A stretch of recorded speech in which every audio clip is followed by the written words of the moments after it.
okay? A drug dealer will kill 2,000, 3,000, 5,000 people during the course of his or her life. Thousands of people are killed or their lives are destroyed, their families are destroyed. Research indicates that there's a strong correlation between regions of high opioid prescription rates and high overdose rates. I mean, if you look at it, 4 of 5 injectable drug users started getting opioids, whether it be OxyContin, prescription or non-prescription pill taking. So there is a direct correlation between the two. Annually, more than 214 million prescriptions for opioid pain have been given out, with more than 11 million people abusing their medication. But how did this problem get so catastrophic? Johnson & Johnson's quiet domination of the opioid market. Explain how key Johnson & Johnson was and how this market and the epidemic developed simultaneously. How did they do it? Sure. So the company's role was really multi-pronged. So on the one hand, they had their own opioid products that they were selling and they were marketing, and they had a whole sales force of folks who were going to doctors and encouraging doctors to prescribe those medications. But also, and this is something that I think that most people don't know about Johnson & Johnson.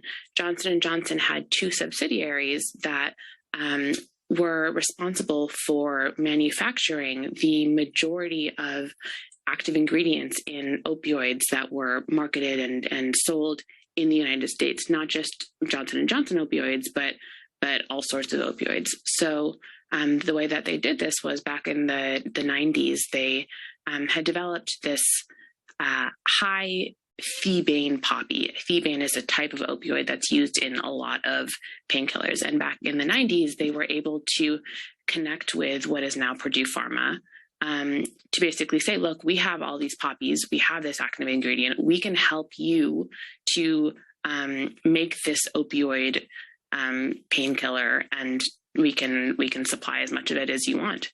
And let's be clear.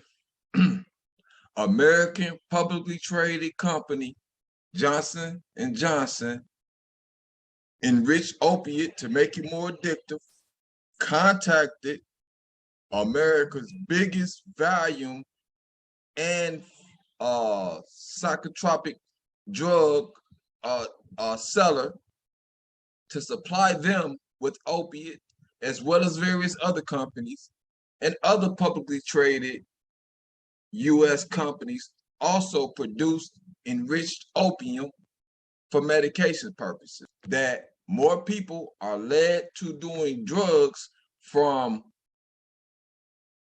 prescribed medications, right, than they are from marijuana. What you're looking at here is a direct correlation between Johnson & Johnson manufacturing of and enriched opiums in the 90s to manufacturers starting to prescribe opiates to patients and an increase in opiate deaths. It is clear who created the opiate epidemic in America. It is American public traded companies. So who benefits from it are the investors, CEOs, the people you look up to, and mainstream America as well as Wall Street. Their stocks has risen after agreeing to pay out settlements for wrongly marketing and distributing opiates. For their wrongdoings is not significant, right, to the profits they have made from the destruction off of them peddling opiates in the community. So they will rather take it to the profits and deal with having a drug-addicted society. You're looking at American greed at its best. The intent purpose is so that we can really impact the war on drugs. And if you're going to deal in drugs, I'm going to make it so it's not profitable for you. I'm going to take every last penny you have if you're dealing in drugs. But it's a shame if they're using RICO dollars to fund their counting. You can't just look at, yeah, look, I got overtime money. Within 5 months of its IPO, INSA shares shot up 400%. And John Kapoor's $80 million personal investment was worth close to $550 million. Investors were doing well too. Now, during those proceedings, it became apparent that the Sacklers siphoned off over $10 billion from the company in the years following their first guilty plea back in 2007 with the Justice Department. In civil forfeiture, if the government thinks that your property is somehow connected with a crime, they can take it, and they can do all this without ever charging you with a crime, much less convicting you with one. I guess those forfeiture laws only apply to a lower class of American society. I guess the elites are able to keep their wealth. See, the trick is these forfeiture laws are meant for small states to be able to finance themselves off of a problem that was created by Fortune 500 companies and the United States government, right? So after they turn you into a drug addict, under the perception that you are using drugs or doing drugs or buying illicit drugs, they are allowed to take whatever's left from you at will. And those who created this are allowed to withdraw billions of dollars. The reason why this is acceptable and applicable in America, right, is because of white supremacy. Because poor whites have no issue with this oppression being applied to blacks, and then the media makes it look as if it's mostly a black issue, right? When it's overwhelmingly still applied to Europeans, because they are the most drug addicts. So you can kill thousands of people. They catch a drug dealer. They don't even put him in jail. I'm actually not sure who Trump is talking about when he says they catch a drug dealer and don't put a drug dealer in jail, because 45% of the federal prisons is drug offense. According to these records, there's 8,100,000 something people in prison in America throughout state prisons, and about 1.2 million of those are locked up for drug offenses. So somebody goes to jail for drug offenses. I guess he's talking about these people because they the only skittlers, because they the only people who will kill thousands of people from the selling of drugs. They the only people who have the distribution to sell thousands, millions of people drugs in order to affect thousands of overdose. The story of the Sacklers starts in 1952 when three psychiatrist brothers, Arthur, Mortimer, and Raymond, purchased a small pharmaceutical company called Purdue. Together, they co-authored over 100 research papers on the biochemistry of mental illness. Arthur Sackler doubled as an advertising pioneer in pharmaceuticals. Perhaps by using his research papers as leverage, he was the first to convince the Journal of the American Medical Association to run an ad brochure in color. Arthur went on to make Valium the first drug to pass 100 million sales. He did this by marketing it as a drug to cover all kinds of ailments with a made-up term he called psychic tension. During the 1980s, a recent movement in medicine was taking place. It was called hospice. The hospice sector takes care of the terminally ill and end-of-life patients. Around this time, the Sacklers company Purdue would release a morphine-based pill called MS-Content that could help cancer patients sleep. In the hospice market, addiction wasn't an issue because the patients would soon pass. Purdue would take this concept one step further. They would release MS-Content for general use. Unfortunately, MS-Content would be the precursor to the drug that would help create an epidemic. By 2001, Purdue was selling more than $1 billion worth of OxyContin a year. Prescriptions for other opioids soared too, for drugs like Percocet and Vicodin. We went from a country that used almost no opiate painkillers, like in the 50s and 60s, to being a country where we used 83% of the world's oxycodone and almost 98% of the world's hydrocodone. It was just months after Subsys was launched that the first whistleblowers began to emerge. I first heard about INSYS in the end of 2013. One of the chief civil lawyers in our office forwarded me a whistleblower complaint. I was at the time the chief of the healthcare fraud unit of the United States Attorney's Office in Boston. All the whistleblowers made similar allegations. All over the country, these doctors were being bribed and were writing massive volumes of prescriptions for one of the most dangerous drugs on the market. Every investigation of one of these companies starts with, is it possible to go after them criminally? But they're always very difficult. The company announced it was being investigated. Word spread on Wall Street. I would say there was something of a collective shrug. There have been a whole host of investigations of other companies that are industry leaders, and big fines that were paid. And so I think the market looked at this as another investigation. What do you want? I represent Mr. Wade and Ms. Chapman, who are currently charged with multiple felony offenses here in Arizona.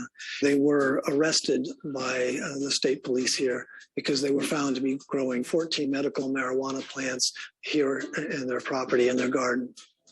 As a result, they currently are facing a mandatory prison sentence of 4 to 10 years if they're convicted of this offense. And they're also facing the seizure and forfeiture of Mr. Wade's home, 26 acres of property, all of their vehicles and other property, personal property that the police seized when they raided the home. See, when you're dealing with the white lease, it's just another investigation, right? When you're dealing with the white lease, there's a great potential that nothing will happen. Nobody worried. We just shrug our shoulders. But when you're dealing with the lower class of American society, there's grave consequences for selling things as like weed. Cannabis have been shown to assist people to relieve chronic pain. This is why you will always hear people with chronic pain are prescribed to use medical marijuana. Pay attention to this. Although not all types of cancer are affected, marijuana is known to slow down the development of cancer. There is also evidence that cannabis, accompanied by other treatments, has helped to stop cancer.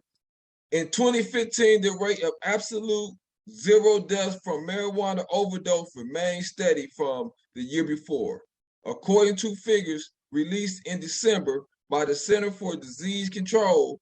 But while Americans aren't dying as a result of marijuana overdose, the same can't be said for a range of other substances, both legal and illicit.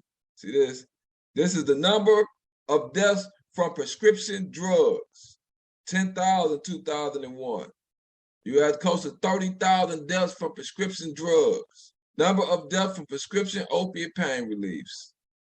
2014, you was close to 20,000 deaths. You're looking at marijuana schedule classification. U.S. Department of Justice background. Schedule controlled substance maintained marijuana is scheduled the number 1 of the Controlled Substance Act. You see this? Marijuana is listed as Schedule 1. The DA Drug Schedule Organization drug introduced groups based on risk of abuse or harm. These drugs with high risk and no counterbalancing benefits are banned from medical practice and are Schedule 1 drugs. A drug of chemical can be treated as a Schedule 1 substance for chemical prosecution, even if it is not a controlled substance. Controlled drugs that are considered to have virtually no risk for addiction, abuse, or harm are not scheduled. Examples of those would be insulin, blood pressure, and chronic medical. Often searched for are marijuana falls into Schedule 1. The Controlled Substance Act was passed in 1970 at a time when there was a war on drugs and the concept of zero tolerance and pot as a gateway drug was mainstream thinking. One of the many unintended consequences of sliding marijuana into Schedule 1 was the restriction it placed on the ability to conduct research to discover if and what are the medical properties of marijuana and what are the dangers without good or even reasonable quality research. Without good or reasonable quality research. I want y'all to understand what this means. The United States government labeled marijuana a Schedule 1 drug, banning it from being able to be used as any means of medical research. So they could not search the pain properties of marijuana in order to make medications to kill pain out of marijuana, but they was allowed to do it out of opiates. So your government is complicit in turning you into drug addicts. The drugs has never been a problem like we have right now. And by the way, like the world has with drugs. When I was in China and other places, by the way, I said, Mr. President, do you have a drug problem? No, we do not. I said, big country, 1.4 billion people, right? Not much of a drug problem. I said, what do you attribute that to? Well, the death penalty. So. It doesn't come as a surprise that such a thing as an opium war once existed. But what was this oddly named conflict really about? There was extremely high demand for Chinese goods over in Britain, and the trade of silk, porcelain, and tea was still flourishing. This in itself slowly became an inconvenience for the East India Company, however, given the fact that the Chinese merchants would accept only one thing in exchange for their products: silver. As a consequence, silver was leaving Britain at a rapid rate, and while they satisfied the demand for Chinese goods simultaneously, the inability to keep silver in their pockets began to bother the Brits. The solution, if you ask the East India Company, it would be opium. The opium trade was soon dominated by British merchants. By 1781, opium exports to China via the Brits slowly began to become a regular occurrence. Since this trade would be the British key to solving the waning silver predicament, the British East India Company quickly established tight control over the industry and ensures that opium would be traded for the necessary silver and that related payments would end up in British pockets. This plan worked for the East India Company and Great Britain, and for a while, it also worked for the Chinese. By giving more silver to the Brits, this allowed more Chinese goods to be sold to Britain in return, and the profitable cycle could continue. That was, however, only until the opium itself became a problem for the Qing authorities. Opium, being an often addictive drug, was creating a subsequent society of addicts, which began to destabilize the Chinese society. By 1799, the government had both banned the drug and put an end to the trade of it. The British merchants, however, were not willing to give up the solution that they had so happily found to the silver debacle. Unbothered by the bans, they continued to smuggle opium into China under the noses of the officials to then sell it to Chinese opium dealers. The trade thus continued and even flourished, especially as more European and American merchants decided to join the industry. Eventually, the Qing authorities began to seriously crack down on both the opium trade and British trade and monopoly as a whole. This angered the British merchants and sparked a new wave of tensions between Britain and China. The discord continued to escalate as both sides wanted to hold their ground, and the final straw soon came in the mid-19th century when the Chinese officials began to seize British opium for destruction. A few skirmishes broke out in response until finally the decision was made to go to war. The mindset of the British was simple. This was not a normal war. It was a punitive expedition, and the Chinese would face consequences for their attack on British trade. In the early summer of 1840, the first wave of British forces returned to China and demanded that the Qing authorities pay compensation for all the destroyed goods they had seized and additional damage done by the interference with British trade. Predictably, the Qing officials refused to do so. I just really want you to look at the audacity of Europeans to demand compensation for seized illegal drugs. Imagine a Colombian cartel coming to America and saying, we demand compensation for the drugs that you have confiscated. Imagine that. You have to understand the audacity of white people to go to war with another nation because they are rejecting you selling drugs that are addictive and have a negative effect on their population. Understand everything that they say about you, they are. Everything negative they say about you, they are. The Brits now resorted to Plan B. Through a coalition of naval and ground forces, the British then took the region of Dinghai on the Zhoushan Island and were able to force brief negotiations with the Qing government, although this failed to resolve the conflict and the war continued. The Second Battle of Chunpi in January of 1841 ended in favor of the Brits, and the Chinese attempted to make peace once again out of concern for their own ability, or lack of, to win the war. The Convention of Chunpo was written up in hopes of doing just that, but both governments simultaneously refused to sign the document, and henceforth continued the war. The British swiftly seized more Qing territory with the Battle of the Bogue and the Battle of First Bar that February, riding on their increasing wave of momentum for the months to come. The Qing administration still fought back as mightily as they could, but so far, it seems that nothing could stop the British war machine. And by May 30th, all of Canton consequently fell under British authority. The following day, a treaty was signed between the local leadership and the Brits, which prompted the latter to withdraw further back to the Bogue forts. The war dragged on for months more, with the second capture of Chusan and the seizure of a Ningbo fort a few days later, followed shortly by the occupation of the entire city. A short break in the war came now with the winter of 1841, but by the following March, the conflict was back on with the British victory at the Battle of Ningpo and the immediate capture of the city of Cixi. More and more battles broke out, and the British troops again and again came out triumphant, though still, the Qing authorities were not ready to give in. Thanks to the stubborn strength of the Chinese, the war raged on until August of 1842, when the Qing government at last decided to negotiate peace with the British once more.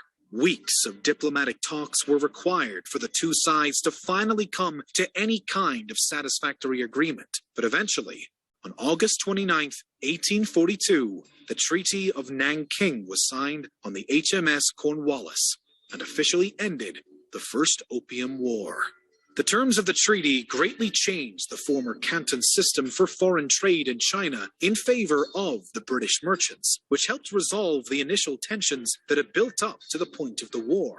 Additionally, the Qing authorities were to pay 6 million silver dollars in compensation to the Brits for the stolen opium and millions more for other reparations demanded by the British. All British prisoners of war were further released by the Chinese officials, and all Chinese citizens who had assisted the British efforts were to be granted amnesty. Few similar terms were forced on by the Brits. Contrarily, and lastly, Hong Kong seceded to the British Crown as a new Crown colony.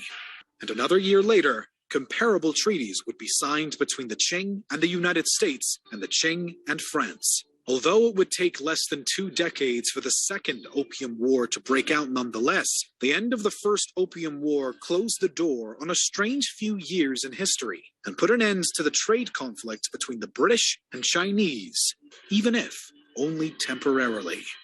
The American opium epidemic is not the first time that a European nation has worked with a corporation to turn a nation of citizens into drug addicts.